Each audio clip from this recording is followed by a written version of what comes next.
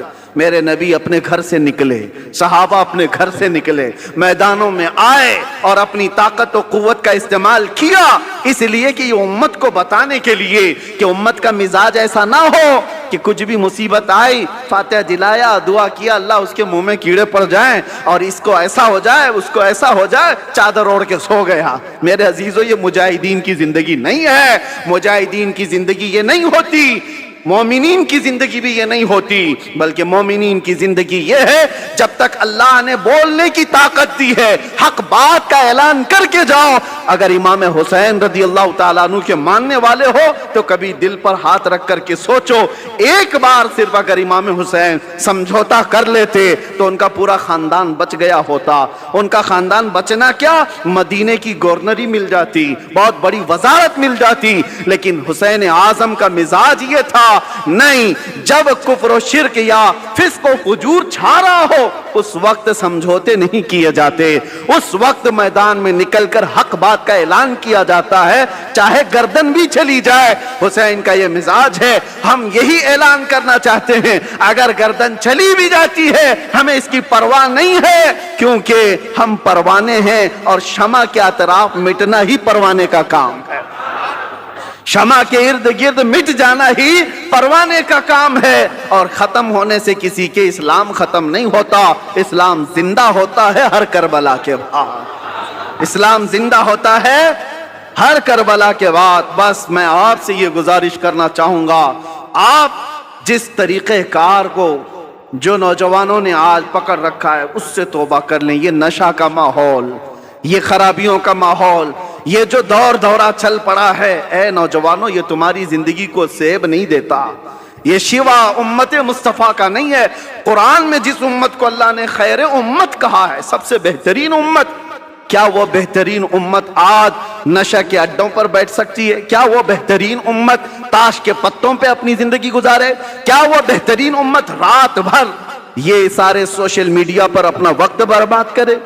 یہ خیر امت کا لقب اللہ نے تمہیں قرآن میں عطا کیا، اس کا پاس و لحاظ تو رکھو، اور تمہیں اللہ تعالیٰ نے اتنا محفوظ رکھا، اتنا محفوظ رکھا، قسم رب ذوالجلال کی میں آپ کو بتاؤں، ابھی بھی ہم جمعہ پڑھیں گے، آپ کی پیشانیاں سجدے میں جاتی، سب کی پیشانیاں سجدے میں جاتی۔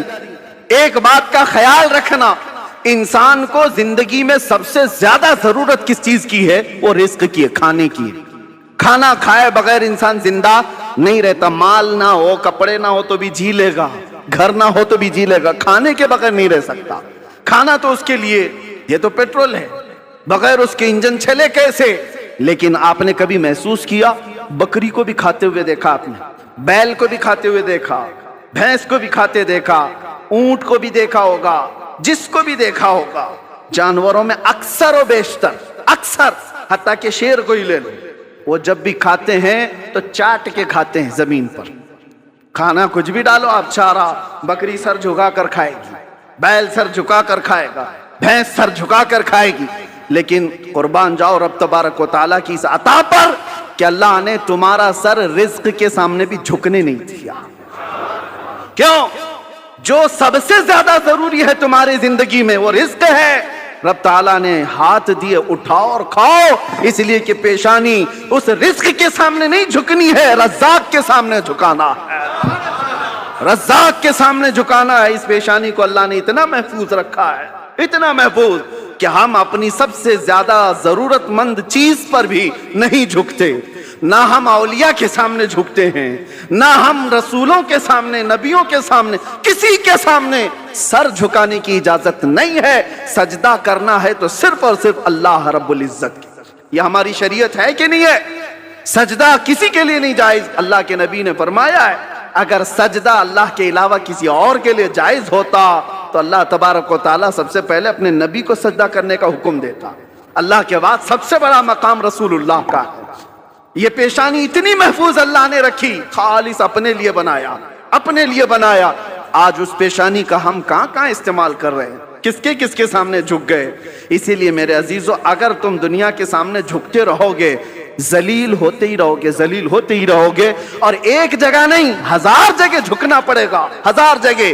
اور اقبال اسی کو کہتا ہے، وہ ایک سجدہ جسے تو گراں سمجھتا ہے، وہ ایک سجدہ جسے تو بھاری سمجھتا ہے، ارے 1000 سجدوں سے دیتا ہے آدمی کو نجات. ایک بار یہاں جو جھک گیا، اللہ اس کو دوسری جگہ جھکنے نہیں دیتا. تمہاری پیشانیوں کو محفوظ رکھتا ہے. الحمدللہ ہم نے پریکٹیکل دیکھا بھی ہے یہ ساری چیزیں کہ اللہ اس کے رسول کے لیے جو مضبوطی سے کھڑا ہوتا ہے، اللہ حالات اس کے لیے ویسی ہی مناسب فرما دیتا ہے. ہم نے اپنے سفر میں دیکھیں کیسے کیسوں کو دیکھا ہے.